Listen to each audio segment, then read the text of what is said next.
Yang Li oo ah gabar u dhalatay dalka Shiinaha isla markaana ku magac dheer boqoradda shactirada ayaa markasta waxay gunta u gashaa muran.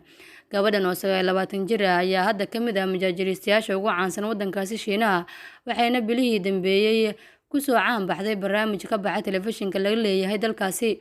Toddobaad kasta waxay si xirfadeysan oo shactiro leh ula hadashaa malaayiin qof oo ay kala hadasho arrimaha jinsiga ee muranka dhaliya iyadoo ay daawadaan malaayiin qof. Waxay soo jiidatay taageerada dad badan, balse ereyada shactirada leh ma ahan kuwa dadka oo dhan ay jecel yihiin, waxaana haatan Yang ay wajahaysaa dhibaato weyn oo dhanka xirfadeeda ah. Bishii Sebtembar ee sanadkii tagay ayaa waxa ay ka sheekaysay kaftan dhex maray iyada iyo nin isna majaajilista oo ay wada shaqeeyaan markii uu kaftankeeda ka yaabay ku yiri xadka dulqaadka ragga ayaa tijaabinaysa. Hase yeeshee Yang ayaa ugu jawaabtay raggu ma leeyihiin dulqaad, arrintaasi oo ay dhaliilo badan kala kulantay. Toddobaadyadii la soo dhaafay ayaa ragga dalkaasi oo adeegsanaya baraha bulshada ku xiriirtay waxay ku eedeeyeen inay tahay qof ragga nacab.